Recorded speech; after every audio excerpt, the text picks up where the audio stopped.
Hello and welcome along to this week's Liverpool.com podcast. I'm your host, Matt. Addison and Michael Plant is alongside me for the first time. I'll get him to introduce himself to you in just a couple of seconds, but don't forget to get the best discount off your NordVPN plan. You can go to nordvpn.com/bloodred. Our link gives you a 4 extra months on the 2-year plan, and there's no risk with Nord's 30-day money-back guarantee. The link, as ever, is in the podcast episode description box if you want to learn a little bit more about our podcast sponsors. But before we get stuck into the podcast properly, Michael, I wanted to give you the chance to introduce yourself. You've been with Liverpool.com for a couple of months now. How would you describe your time with us so far, and how would you like to introduce yourself to our listeners? Really good couple of months so far, certainly helped by some pretty interesting football matches, mainly in a positive sense, but maybe in the last couple of weeks it has slightly shifted a little bit.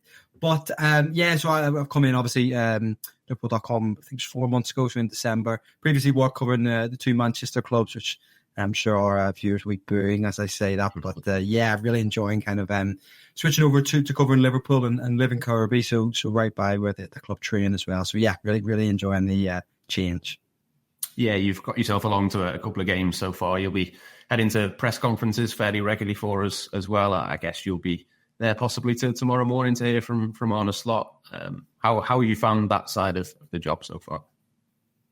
Yeah, good. I previously used to kind of with United and City, and obviously every club is different, and Liverpool is slightly different from those two clubs as well. But certainly interesting listening to Arne Slot. He's certainly not one for a big headline, is what I would say. Pep Guardiola, for instance, she used to throw some fantastic lines that we could have used. Arne's a bit more relaxed. I think he helps when the team's doing well and winning, then maybe sometimes actually flying under the radar as much as possible is probably what he wants, and not drawing as much spotlight to just how good the team were doing. But I think it was probably part of his thinking really for a couple of months now. But it's interesting. I think he's a really interesting guy, and I think that the first season has been fantastic, and I think we're all really interested now to see, can he kick on and do it again in the next couple of years? Because, if he can, we are talking about a manager who has achieved things that so many in Premier League history haven't, and if he can go and replicate that again, it would be magnificent.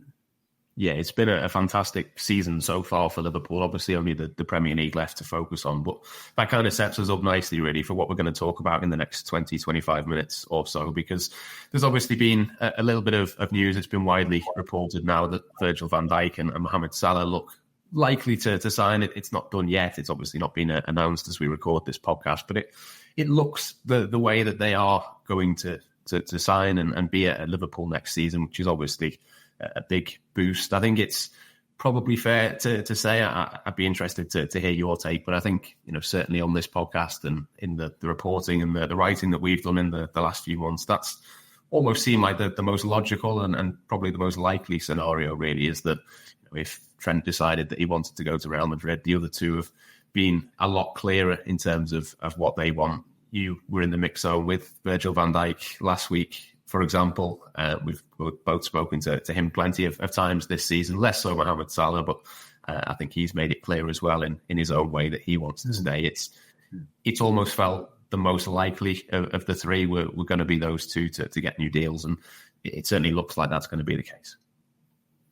Yeah, I think so. Obviously, judging by the way things are going, I think for a while, really, as you've touched on there, we felt that it was going to be that way. I think the fact that Trent Alexander-Arnold has spoken so little in the media over the last couple of months has probably even been a little indication as well. He doesn't want to be asked these questions, whereas obviously Virgil van Dijk, credit to him, he stops after every single match and speaks to the written press. Mohamed Salah, by virtue of winning man of the match so often, you tend to be doing a lot of interviews. So that has dried up recently, which is interesting. We haven't heard from him in a while, actually, Salah. But listen, it's as you said yourself, it's fantastic for Liverpool. I think there has been, as good a season as it has been, there has been this level of uncertainty in the long term that they've had this fantastic first season under Arne Slot. Is it going to last next season? And there's a couple of reasons for that, but the biggest one is these three out-of-contract players. I think some would arguably say the three best players in the team are they going to be there next year? Now, I think Van Dijk and Salah have both had fantastic seasons. Ironically, all this news is coming probably when both of them are in their worst run of form in the season. Now that the contracts are being announced, but I think it'll be great, really, in terms of a Liverpool perspective, just thinking long term and thinking into next season already. I think as football fans, we're conditioned to think what's next. You know, they're on the verge of winning this first title under Slot. Well, what's next after that? And it just, as I say, eases some of those fears from a Liverpool perspective. And it means that probably going into the summer, as well as strengthening the existing group, you're only really looking at probably replacing one player, one regular first teamer in Trent Alexander-Arnold, which actually seems very manageable. And a lot of clubs will have similar. I think replacing three would have been quite arduous, really, and quite, I think would have hung over the club going into the summer. But I presume you're kind of the same opinion yourself, Matt? Yeah, absolutely. It's obviously, it's not unexpected, I think, in terms of those two wanting to stay. When it was pretty clear that they wanted to stay and Liverpool wanted to stay, you'd like to think that at some point that was going to get done. I do think it's interesting that we're already, mid-April, and neither of those things have been confirmed. I think if you've asked me at the start of the season, had it got to January and that hadn't happened, I'd be very, very worried. But obviously, the way that things have panned out, the things that we've heard from the players or various other, places, it's always seemed to head that way. But it sets it up nicely, and it sets it up nicely, I think, in terms of Arne Slot's wider job in the next couple of years. Really, I think it's been, well, it's never happened really in my lifetime, certainly, that Liverpool will go into next season probably as favourites for the Premier League title. I think because of Manchester City having their own project and their own things to do. Obviously, Arsenal, with an amazing result against Real Madrid, they might go far in the Champions League, might even win the Champions League. But I still think there's a job to be done because of the points difference at the top of that Premier League table. It feels like there's an opportunity for Arne Slot to build on this. As you say, you've obviously covered Manchester City in the past and have covered them during a period where they were the favourites every single season, and quite rightly too. But it feels like there's an opportunity for Liverpool if they can keep Van Dijk and Salah and maybe add one or two more. That just makes it even harder for the other teams that are trying to chase them to catch up. Yeah, agreed. And this is a side, let's forget about the last few weeks, but, for the vast majority of this season, I've been streets ahead of everyone else in terms of the best side in the country. And going into the summer saying, right, you're losing one big player who can be replaced, and then you can go and strengthen again that squad. That's a really encouraging aspect, I think, from a Liverpool perspective. And look, I think that FSG and this setup has been questioned a lot in the last couple of months, particularly on the back of January, where they didn't sign anyone. I actually personally thought that was the right decision not to make any additions in January. But I think that if they can get through this season, get Van Dijk and Salah tied down to 2-year deals, they didn't spend obviously much money last season. The finances are looking healthy to go in and strengthen the squad in the summer. I think they deserve, some credit for that, really, that they've put themselves in a really good position going into the summer. So it'll be interesting. And I think as well, the sense of calm actually around the contracts, I think that assuming they are signed, there will be a sense actually that it's actually incredible business, really, that they managed to have this, what could have been a really concerning issue and problem, that they didn't let it derail the season. And Van Dijk has been so calm and so composed about it all, as is Salah, although he's sent out his little messages now and again, hasn't he? But if we can get through and get to the end of the season and they're both tied down without a huge amount of drama, they actually deserve credit for that, really. Because I think we all thought when they were, particularly in Van Dijk's case, when he was saying, I'm not worried. We were all thinking, yeah, but are you actually, is this just you're telling us that to try and keep the situation a bit more calm, or is there, kind of some tension there a little bit? But we'll have to wait and see. But I think it's fantastic, as I say, to come back to the same point that they are just now going to go into the summer looking in a healthy position. And I do think it's important for that reason that in the last 7 games of the season, they finished strongly. They want to go into the summer saying to everyone, we are the best team in the land. You want to come and join us. Kirkes, Frimpong, and these sorts of players that have been linked. You want to join us because we are the elite and we are the best side, and you want to come and join us. So I think it's a really important end of the season for Liverpool, albeit there's nothing really riding on the results.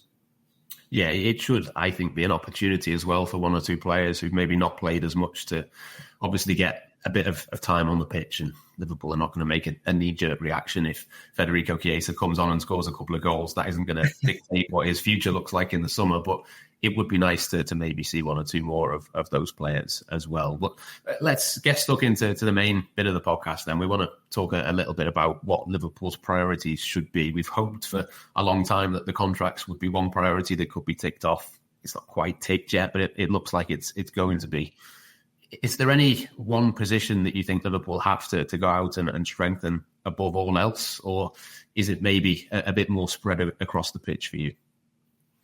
I think it's kind of both, if that makes sense. I think that the obvious issue, assuming that Trent Alexander-Arnold does move to Real Madrid as we expect, I think that is first and foremost the issue you've got to address, is bringing in a new, bringing in a new right back.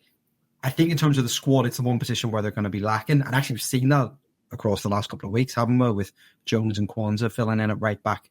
But, they'll leave Conor Bradley as the club's only right back. I think the conversation is then, is he first choice? And do you say he is ready to make that step up? I personally think he is, but I could also see the merits to say, go and sign a Frimpong or a top right back out there to have two really elite right backs. But either way, they're going to need another right back, either to compete for a starting spot or as a backup. So I think that's the first position because that's where they're lacking.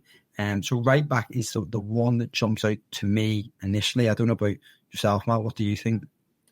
Yeah, I don't think there's really one priority above all else. The right back market isn't particularly amazing. I know you've obviously reported that Liverpool have got an interest in Jeremy Frimpong, but apart from him, there's not loads of options that stand out, really. He's a very, very, very different right back to what Trent is as well. So it would be a completely different style of player that if Liverpool went down that route, it would give them another option. But I think left back for me is as much of a priority in terms of what we've seen there from Andy Robertson.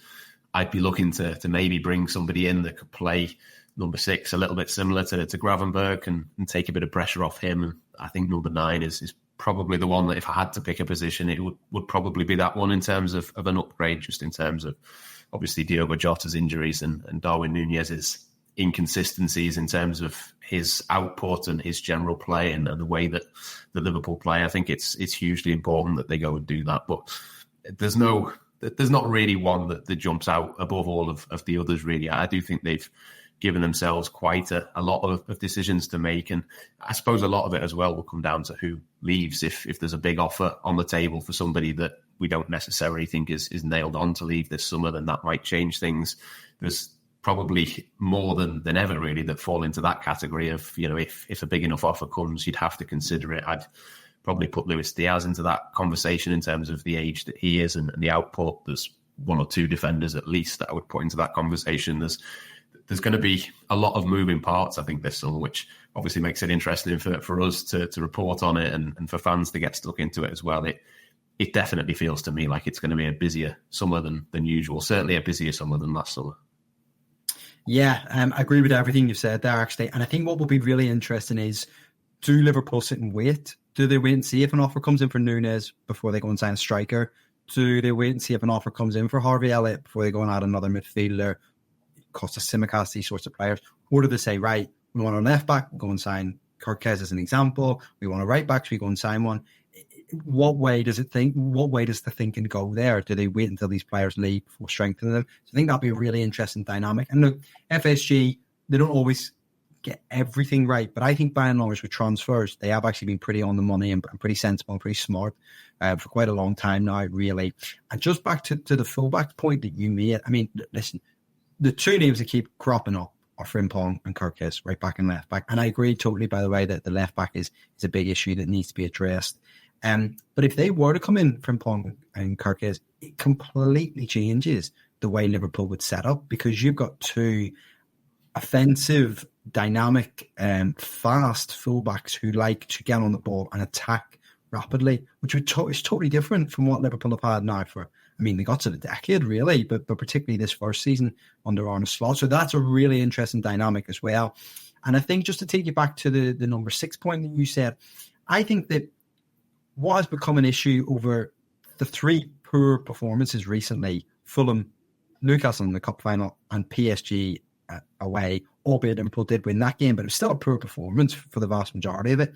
Liverpool were dominated in midfield, and both in terms of keeping the ball, but also I think lacked a bit of physicality at times. So I think a number 6, a natural defensive midfielder, is really important.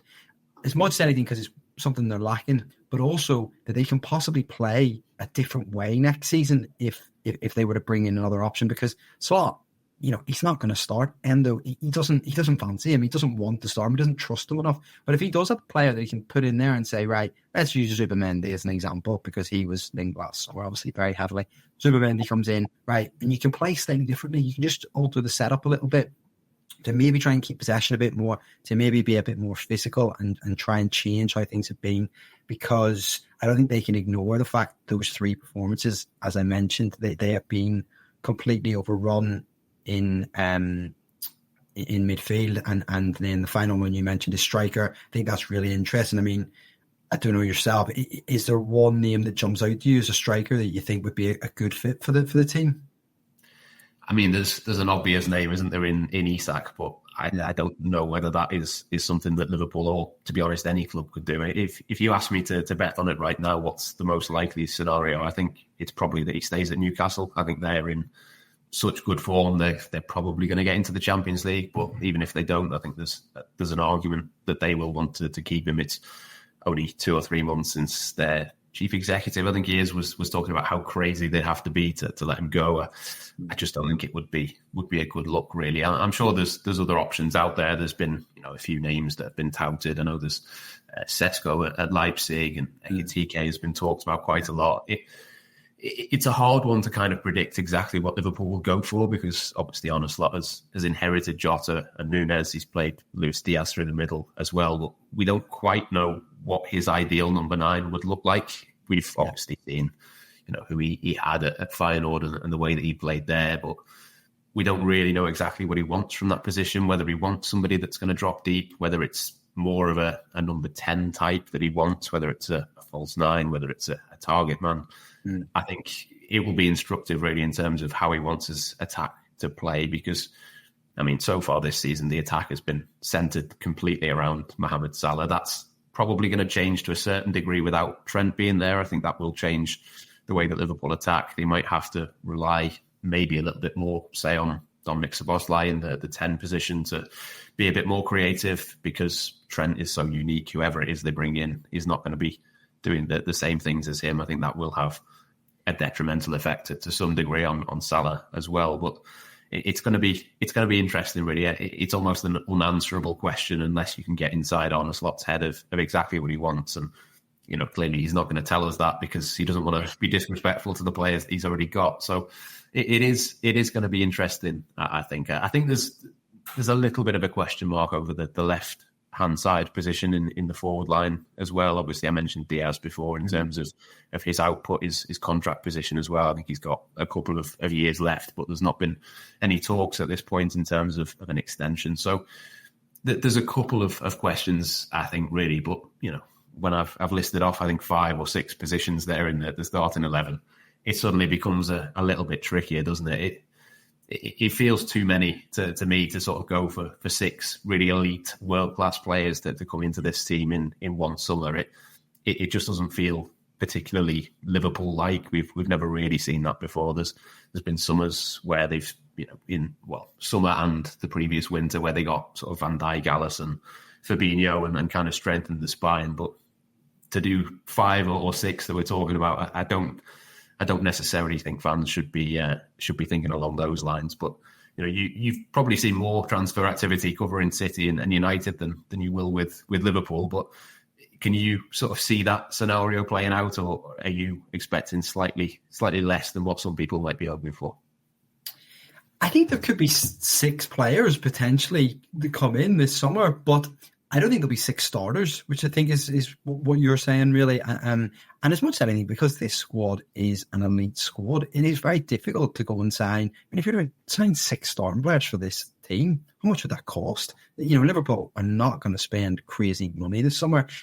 I keep coming back to the obvious one that,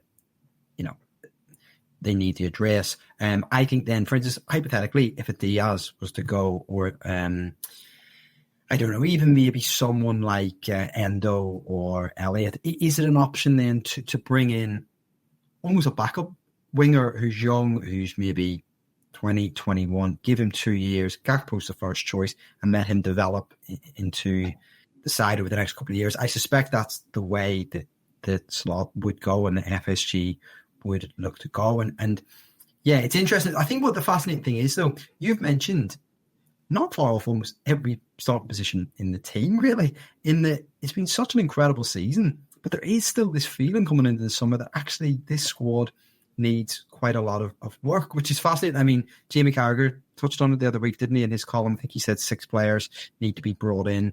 I think he was talking about 6 starters as well, which I actually don't totally agree with, but there definitely does need to be a little bit of work to this team and it's been shown over the last couple of weeks with some pretty high profile, not just bad results, but bad performances as well, which have been concerning in my eyes. And yeah, I think it'll be a fascinating summer, really. And there'll be lots of moving parts, as you said. Jarell Kwanzaa, he's been linked with Newcastle. If they were to come in for Kwanzaa, then it suddenly shifts all again. And, then suddenly centre-back's a position that Liverpool would have to strengthen. So there's going to be so many moving parts, as you said. I think fans probably are looking forward to it, really, as well, because there probably won't be any jeopardy as such about any of the starters leaving. So it will be more interesting to see who the club are going to bring in. And that will, naturally just kind of generate some excitement and some interest.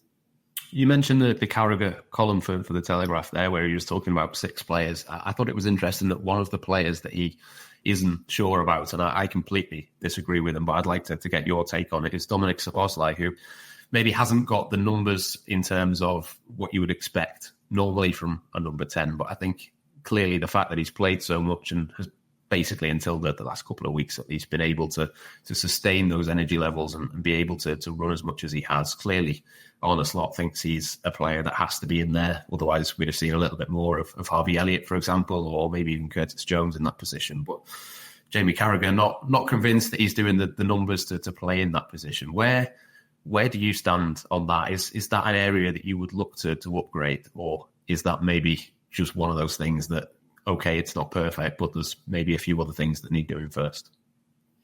Yeah, I think it's really interesting. It's actually a really good point and a really good question, because Szoboszlai, in my eyes, has had a fantastic season, has really upped his levels from the previous season. In terms of his output off the ball, he is just unbelievable. He just does not stop running, doesn't he? He has chipped in with goals and with assists, but this team is so focused and so built around maximising the most out of Mohamed Salah that I think he does suffer a little bit in that a lot of attacks obviously do go down the right, and his work off the ball probably does mean that it's a bit more difficult to have as much attacking output offensively. I think he's had a fantastic season, as you said there. He's also, I think we've got to remember, he's 24. This is his second season in the Premier League.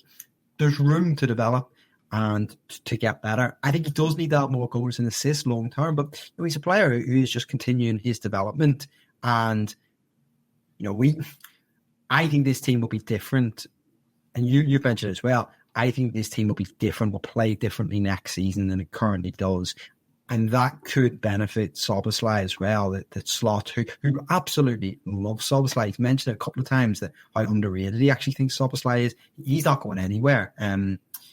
So, he could, when the team is and the squad and the tactics are slightly rejigged, I think we could see a system that actually maybe gets a little bit more out of Szoboszlai, possibly. But in terms of does he need replaced, not in terms of the starting 11, but I do think that if Harvey Elliott was to move on, for example, or there was an opportunity to sign a young attacking midfielder who could come in as backup, yeah, I think that would be a good option, but not in terms of the starting lineup. Not in my eyes. What do you think, Matt? Yeah, no, I'm definitely closer to you than Jamie Carragher on it for sure. I think there's obviously a question mark, and somebody as technically gifted as Szoboszlai, the way he can strike a ball, he should be scoring more goals. He said that himself this season. I think Arne Slot challenged him to do that before it was the AC Milan game all the way back, all those few months ago, and he kind of scored in that one. And and has hinted at times that he's going to sort of go to that next level, but hasn't maybe quite done it consistently enough. That there's been a little bit of chatter that he maybe moves to a number 8 position, and then maybe you bring somebody in who can do the numbers, and you kind of get the best of both worlds. But then what do you do with Alexis McAllister? Or if you move McAllister back, then what do you do with Gravenberg? It suddenly becomes a little bit difficult to kind of work out how that looks. But I do think that the midfield is the least important of the priorities in terms of the summer. I think maybe if there was nothing else to do this summer, you might maybe look at it. But I mean, even from a purely economic point of view, I think they spent about 61 million pounds. It equates to, I think it's about 70 million euros, his release clause to get him from Leipzig. Even if you think there's an upgrade to be had there, Liverpool don't spend that kind of money without really, really having thought about the long-term solution and plan for him. So, look, I'm not worried about him. If Liverpool's biggest problem at some point in the future becomes Dominic Szoboszlai, then they'll be a very, very, very good football team. So I don't think anybody should be particularly worried about that. And I think there's the bottom line ultimately is that there's just other things to think about this summer. Maybe in future summers you might be able to have a tweak with how he plays or what he does in that position. But I just think there's too many other things without making life even more complicated for yourself. But just before we finish then, is there anybody that you've got a particularly close eye on in terms of an incoming or an outgoing, or somebody in the Liverpool squad that you think is especially worth keeping an eye on? Obviously, we've mentioned Harvey Elliott. I mentioned Luis Diaz before. Federico Chiesa is one that springs to mind for me. Is there anybody in particular that you think is either primed for some interest to come in for them, or for Liverpool to be interested in the summer, if that makes sense? Yeah, I mean, I think there's lots of players that in their own right are interested. I think Núñez is probably the big one, because I think he could be the one that generates the big transfer fee, and that in turn could then fund potential incoming. So I think that would be a big one to watch, and likewise Diaz as well. Could both bring in significant fees. I think that, the two players I mentioned in terms of incomings are Frimpong and Carquez, who I think would be, who knows if that is going to happen, but they would be two really interesting ones, I think, to keep an eye on as much as anything, because I think they're two very good players, but also they're two players who would indicate a potential change of style and change of system, really, going into next season. So that they would be kind of the ones that maybe jump out, but there are a lot. There could be a lot of players leaving and a lot of players coming in this summer, so there's going to be so much to keep an eye out. What do you think yourself, Matt? Are there any players that you're particularly interested in? There's lots, isn't there? There's been lots of names who are linked. I think more in terms of outgoings, it'll be interesting. I think maybe Joe Gomez, there was definitely interest in him last summer. Hasn't really managed to cement himself in the team. He kind of got ahead of Jarell Quansah in the pecking order, but then has obviously been injured. I wonder whether there might be a little bit of interest in him and what happens with him. If they were to lose any of the defenders, really, you'd have to bring somebody in, which again, if you're looking at buying possibly at least one, maybe two fullbacks to then add a centre-back as well, it suddenly looks like a really big overhaul in that position. But I do think that will be interesting. And I mean, Harvey Elliott has been fairly decisive in terms of what he said. I get the impression that he wants to stay. He's obviously a big Liverpool fan and has made clear in the last few months that he doesn't really have any interest in going anywhere. But if not this summer, then you do wonder in future summers, if he doesn't get much in the way of game time and maybe one or two others come in, there will at some point have to be a conversation about him and what he does. But it's so hard, isn't it? Because you can't do everything all at once. At some point, you've got to draw the line somewhere and say, well, if we're going to do this, maybe we can't do that. And until we know exactly the order of these things, and maybe one or two things are a little bit more developed, I'd be surprised if Núñez wasn't one of them, as you mentioned. That kind of feels likely, but with others, it's a little bit more fluid, I think, at this moment. Yeah, and just back to Elliott, I think Elliott's a really interesting one, because it is quite, unique for a player to come out and say that strongly. I don't want to go. I'm not interested in leaving, particularly for a player who hasn't started all that much. Well, I started in the Premier League game this season. So that is a really interesting one. And I think from him as well, he's a fantastic player, so technically gifted. But you do get to a stage where you think Arne Slot said he should be played more. He feels bad for not playing him as much. Jurgen Klopp said the same. I think at a certain point, why is he not being played?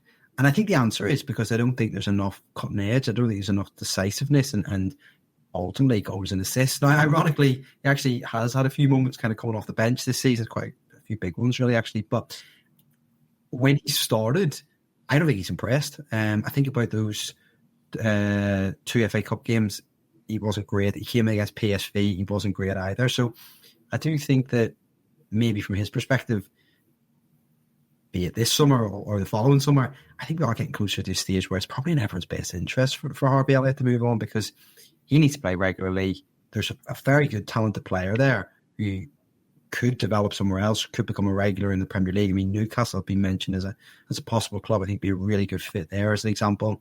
And Liverpool can receive a good transfer fee for him as well. That would be, very good business from their perspective. So yeah, it's an interesting one. There's so many. It's going to be a really fascinating summer, Matt, and I think it's going to be a really interesting one to cover, as you've said. And when you throw into that as well, that I think we're expecting pretty big moves from other Premier League rivals. I mean, Manchester City's the one that jumped out.